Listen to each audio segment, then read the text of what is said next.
In today's video, I'm going to be setting up my reading journal for the month of March, and I'm going to be using some steampunk clip art. So stay tuned.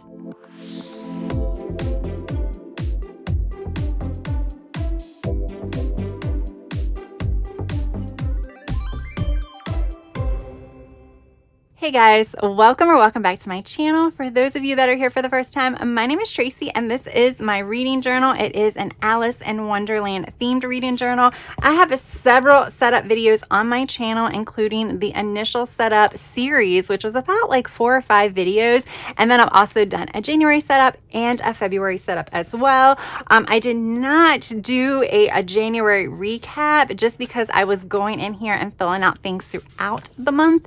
But I do plan on doing one of those for the month of February so I can show you how I fill in all of my stats and stuff like that.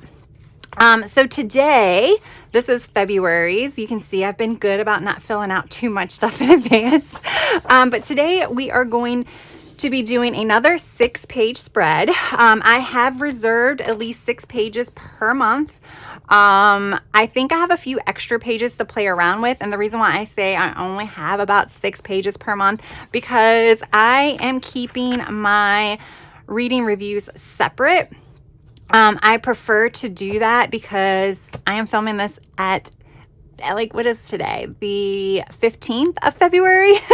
And if I was doing my reading reviews within the month, I wouldn't be able to do it this early because I would have to kind of anticipate how many pages to leave blank for reading reviews and stuff like that. But in turn, I had to kind of estimate how many pages I wanted to reserve for monthly spreads, so I knew where I could start my reading reviews. Hopefully it'll work out, but I think I could fit everything on 6 pages. It shouldn't be that hard. I just have to probably cut down on some of the sticker usages or maybe do some layering. So this month I am going to be doing the Romathon, which is hosted by Covers with Cassidy. It is a fun month-long reading challenge where you earn points for every book that you read. There's like a prompt-based system. So you read a book and then you can earn positive points. I believe it's 4 per book. It's 3 or 4. I have to look at the rules. Or you can get negative points, which you can use to sabotage another team. So you pick a team and then at the end there's going to be a winner and stuff like that. So it was just fun, and to me it's another way to kind of motivate me to read on those days that I might not feel like reading. So this will hopefully encourage me to read more, although I've been pretty good with it thus far in 2026. So I have these because I'm going to be using that for my Romathon page. Yeah, so I got to kind of figure things out because like for the month of February, I did the same setup that I did for January, a huge like just decorative page for my cover page, then my TBR page, my reading log and my stats, and then this is the recap, and then this will be like a fun like decorative page. So what I'm thinking is this, instead of doing like a fun decorative page, which in January I did a collage for some of the books that I read, I can just use that for the Romathon. But I'm going to probably need to borrow some areas from another page to do that, and I might be able to do that here. Just take some of this and kind of put it closer. We'll see, because that's what I'm thinking I should be able to do. Now all of the clip art that I got from Creative Fabrica.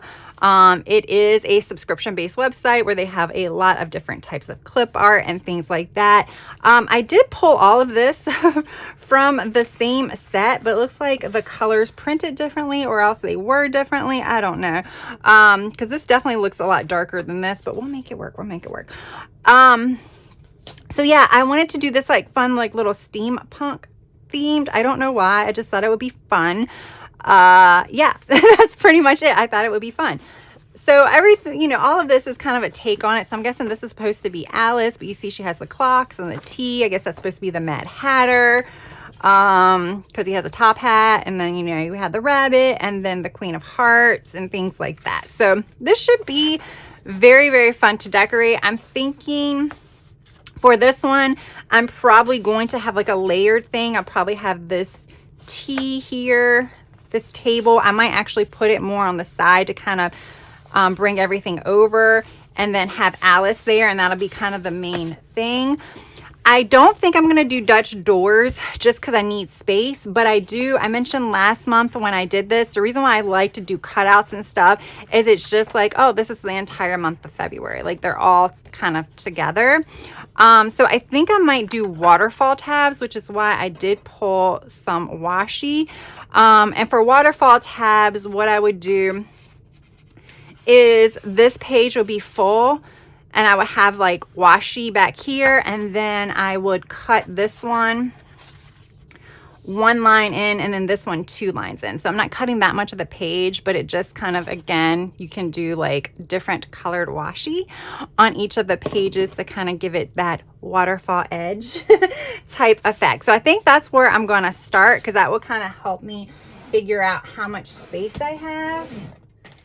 So yeah, the first thing I'm going to do is cut the edges of the page. Like I said, the first page that I cut will be 2 rows in, and then, or 2 columns in, and then the page behind that is just going to be 1 column cut. So that the column, when you cut like, you know, that first dot, it pretty much is the width of your standard washi. So it works really, really well for waterfall tabs. However, with that said, even if you had thicker washi, it would still work fine. It would just, you know, you wouldn't see the full washi pattern, which in most cases, if it's like a repeating pattern, if it's like, you know, kind of like the gingham washi, or like in this case, it has sparkles on it or what have you, because that entire sparkle washi, you can't see the full sparkle on that first or second page because of the way it's cut. But then when you look at the 4th page, you can see a little bit more of the washi. So as long as it's not like an obvious pattern that's cut off, it doesn't really matter the width. But yeah, the thinner washi does fit perfectly that way. That's what I'm trying to say. So I decided to pair that hot pink washi with this gold metallic washi that is a little bit of a deeper gold. Now, this gold washi did not have any stickiness on it. And I don't know if it's maybe the material that when it's on the roll, maybe like, because it's definitely a different material than other washi to give it that kind of metallic effect. If maybe that is like helping to wear the stickiness off. I don't know, because I had to stick this down with glue, which was not very fun, but whatever, it works. Now you did see I did try to pull some other washi in at one point. I did try to do some of my other Simply Gilded washi that has some of the bows on it, but it was more of a tan, and I just like this kind of repeating color pattern just a little bit better, so I decided to go with that. So now that my waterfall edges are done, I wanted to go ahead and mimic that same pattern on this very first page as well. So it's like a faux waterfall edge. I just think it kind of ties everything together, especially when we're looking at the opening page, which is going to house my title page and all the other fun stuff. So I figured this is probably the best way to kind of do this. I typically do this on most of my spreads, unless I'm using like Dutch doors, then I might use stickers in addition to washi. But yeah, overall, I kind of like the way this whole thing looks. So now I am going to kind of start working on the placement of some of the stickers on this first page. So obviously I knew I wanted to use this larger sticker here because I don't have room to use a lot of large stickers anywhere. So this page is one of the only pages I have to use a larger sticker. So I knew it was going to go here. I wish I would have flipped her when I had this image in Canva, because what I did is I got, like I said, I got all these images from Creative Fabrica, but they were individual clip art images in its own individual file.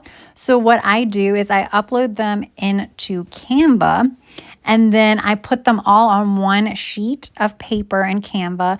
And once I like size everything and make sure there's enough space between the images, because when I move it to my Cricut, I'm going to have an offset, then I go ahead, save it from Canva. I do a transparent background in Canva as well. And then I take that document and upload it into my Cricut.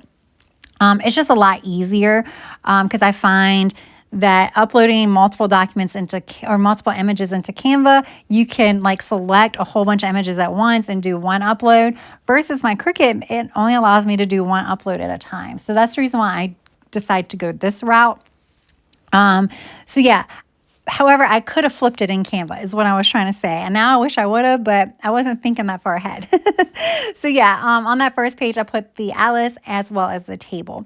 Now I'm going to go ahead and move to the other pages because I was sitting there thinking that I definitely need some more on that first page, but I didn't want to use all the stickers on the first page and then not have any to use on the remaining pages. So I'm like, let me go ahead to the remaining pages, which are going to have a lot more functionality to it, which is going to limit my sticker placement and my decorative, my ability to decorate. So that's why I kind of paused that title page. So on this, I don't know, I guess we can say on these next two pages, I always say it's the third page or the second page, but on these next two pages, what I decided to do is use the gears, which again is the steampunk vibes, and I wanted to frame the top left corner and the bottom right corner with these gears.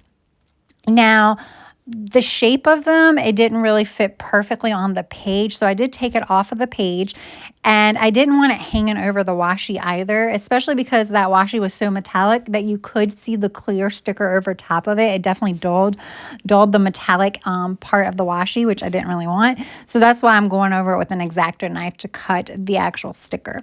But the portion that I cut, what I do is I put it along the edge of the page, and I really like the way it looks because it helps to fill up the edge of the page without taking up really any space, because that's going to be unused room anyway. I don't write that close to the edge of the page, so that is what I did there. So on the left page, what I'm going to be doing is drawing my calendar. You can see I have a pretty good size down as far as my calendar goes. I liked it to have 5 dots long and 4 dots across. That's just my preference. That's something that I feel like works fine. I typically am not reading any more than 2 books during a day. And that usually only happens if I'm starting and finishing a book. So I finish one book and then I start another book, or if I'm listening to an audiobook and reading another book. Usually I'll read at nighttime but listen to an audiobook during the day. So that might have 2 dots on the page, but I rarely have more than that. So this is more than enough room to write the date and the box plus 1 to 2 dots. And when I talk about dots, this is to log what days I read and what books I read on each of those days. And I chose to do the dot markers. I know some people will do a highlight mark, but there are days that I don't always read, or a day that I might not always read a certain book, especially if I'm listening to an audiobook and reading a physical book. The audiobooks, usually I don't listen to every single day. I can only listen to them at certain times. So I might listen to one on Monday, Tuesday, and I listen to it again until Saturday. So that's the reason why I use the dots, because I'm accounting for the days that I actually listen to that particular book. And then what I'll do is you will see I create a table, and this time I decided to do it on the right to the right of the actual calendar. Usually I put it at the bottom of the page, but I decided to draw a box. I guess it's not really a table, it's a box to the right of the calendar, and that is where I'm going to list the books, and I will put the dot next to the book that will correspond to the color dot that is on the calendar. So I was so excited, guys, because basically when I was creating these stickers from the clip art and I was sizing them, I didn't really have anything in mind. And then as I was drawing the calendar, I really just put it wherever I wanted to put it. And this Mad Hatter sticker fit so perfectly down at the bottom. So the top hat was partially cut off. That's how it was cut off in the clip art. And I love that it is now right up against that table, because it looks more intentional rather than just cut off. So I was so excited. That was the biggest win of this entire spread. So yeah, now that I've pretty much finished that left-hand side, I say pretty much because you will see at the very end I come in to do final touches. Now I'm going to kind of go ahead and do a template on the right page. This is where my stats are going to be. So I do pie charts. I like pie charts. I think they're really cool. It adds another colorful element because I will color code it with different colors, which I will decide on when I actually go to fill it in. And I guess this one will be filled in April. I usually differ, or every month differs as far as what is captured in the actual pie chart. And it differs based on what categories have the most variety.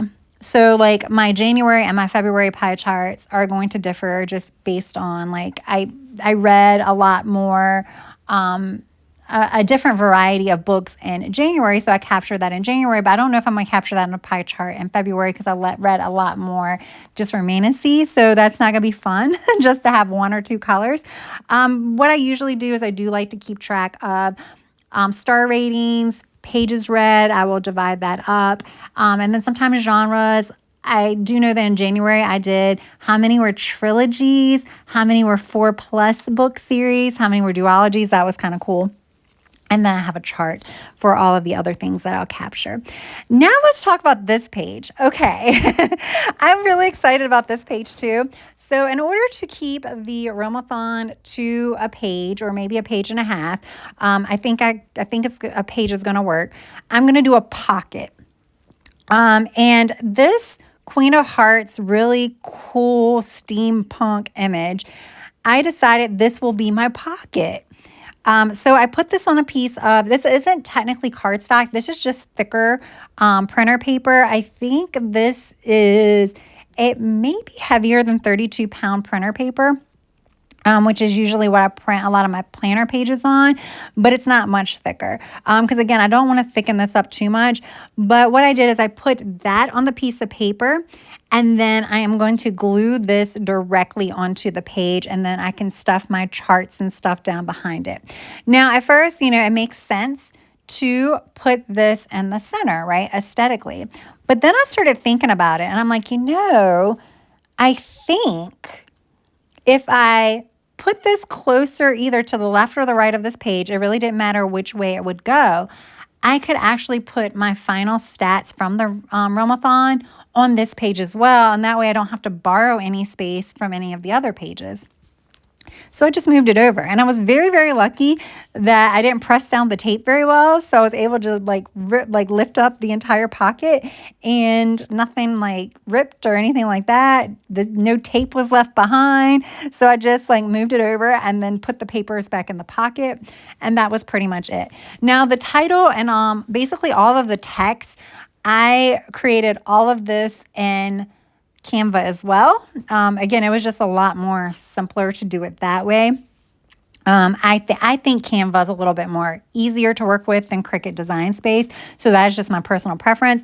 And then Covers with Cassidy, who is the host of this readathon, she did have some images or some graphics in her Discord that you could print out. So that is where the Crucible logo, I printed that out, and then my team, which is the Paladins, I printed that out as well, so that way I had that there. You will see I will draw a box under the Paladins, and that is going to be for my team ranking and then my overall reading points. So that's pretty much it for the Romathon page, because there really isn't much else to do there. I like having the pocket. I thought about doing flip outs and things of that nature.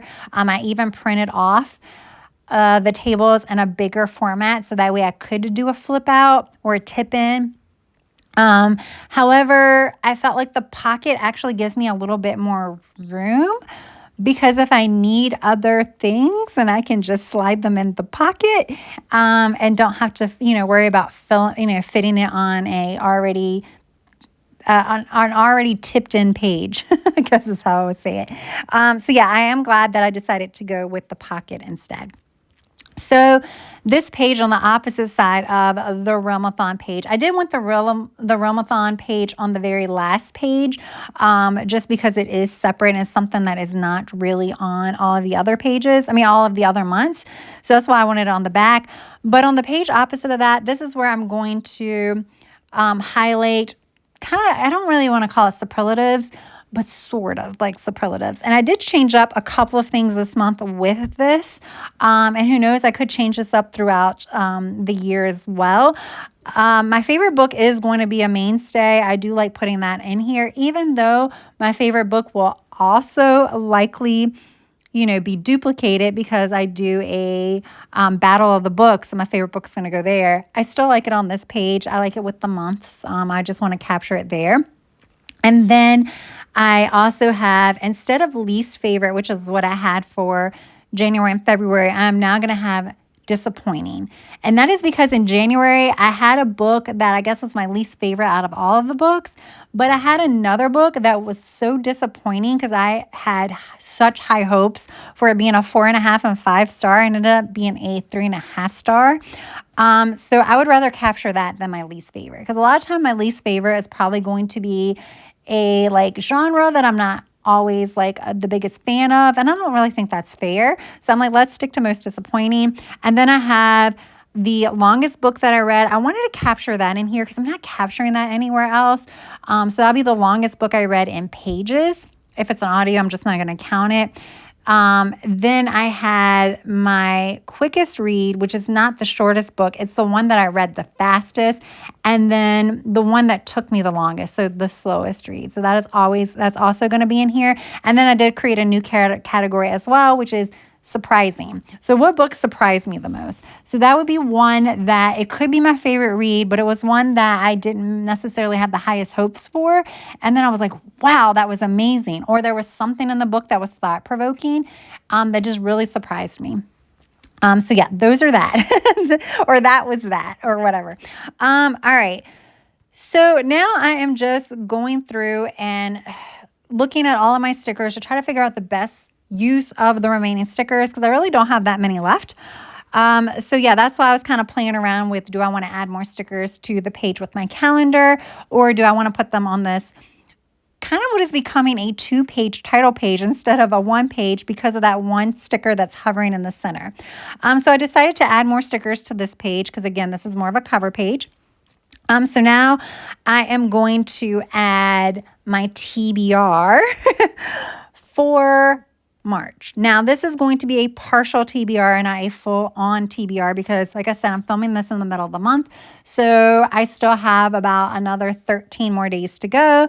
And as I read books this month, another one kind of could add to the TBR. So the only thing I'm going to fill in are the ones that I'm pretty sure I want to read in March to fulfill certain prompts. So I really want to read the very last book in the Legacy series. I read the first 3 books pretty like in quick succession with one another. It's been a few months. It's probably been 3 or 4 months since I've finished the 3rd book in that series. So I really need to read this 4th book, which I think is Chaos of Dawn and Fury. I could be saying that wrong. But so yeah, that is definitely going to be in the list. It does fit a few prompts. So when I rolled my dice from my Monopoly board, I rolled a 4. I rolled 2 2s. And that one is going to be an enemies to lovers story. That book fits that. However, a lot of books will fit that. But we're just going to go ahead and pencil that one in for that. So we can do that for my Bookopoly. It also should fit my Goober Readathon, which is multiple POVs. Again, a lot of romantasy does have multiple POVs, so other books might fit that as well. I'm also going to probably not get to Cage a Wild Bird in the month of February. And even if I can, I might just hold off to read that in March, because one of my prompts for the team that I'm on for my Realmathon is to fight injustice. And I think this book is a dystopian novel, so obviously that is kind of the way that, those typically go. So I think it might fit that as well. So I'm going to do To Cage a Wild Bird, and it was motion and movement was for the buzzword cover challenge. And then for the buzzword challenge, it was this or that. And for that, the only thing I can think of is like This Woven Kingdom. So we'll have to see if I can get that from the library. But that is it. That's where I'm going to leave it for right now. I do also need to pick a book with a drink on the cover for my Adventures in Aldea year-long reading challenge. I think I had that same one last year, even though I took a different path. And I picked a book last year that ended up being okay. Or no, I think I picked a book that had a drink on a cover, but I think the thing was bats or something. So I think it was a different time. I digress. So yeah, I can't find anything. I do have books that have water on the cover, but it's like ocean. not necessarily in like a glass. So I don't know if I could do that to fill that prompt, but we're just going to leave that one blank for now. So basically what I'm going to be doing now is filling in the white space. There was a lot of white space, more than I like. I don't really have any more stickers. I say I don't really have any more stickers because I don't have any printed, but because these were printables, I could easily print some more. But with that said, I also thought it would kind of look a little cluttered if I did that. So I decided let's just pull out the stencils. This is the same stencil that I used in January. I used the clock in January because my theme was the clock with the white rabbit. So I'm using the same. I will bring in the clock here as well, but I'm going to use a lot more of the gears. I think it's a really cool stencil. It's large. And yeah, I'll just use that to pretty much add to the white space on all the pages. So that's pretty much going to be it for the setup. I will come back in once I finish stenciling everything up and wrap everything up.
Okay, so here we go. So this is the first time, like in the past 2 months, what I did was I had a designated title page, and then this was my TBR. This one I kind of feel like it's a 2-page cover page with my TBR on it, just because the decorations carry over.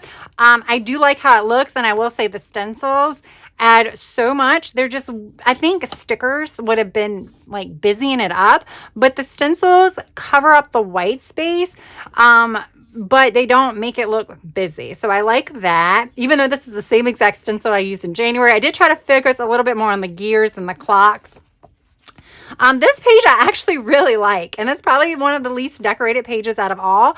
This is going to be really full, but I like the way this looks. Like book covers will go here, and then this I also really like. So I have a pocket to put any extra stuff from our Romathon. This is where I'm going to do my tallies and stuff like that. So yeah, I wanted to do the pocket, and fortunately for me, the way I size this steampunk Queen of Hearts actually fit pretty well for this pocket. So there we go there. And then like I said, this is where I'm going to put my team ranking and then my final stats. So how many points I earned that were positive points, how many were negative, and things of that nature. Because all of the other stats will be captured here. So I really don't have to capture that many readathon stats. But look, I got the 2 little graphics that covers with Cassidy put forth. So yeah, there we go, guys. This was fun. I hope this gave you some ideas.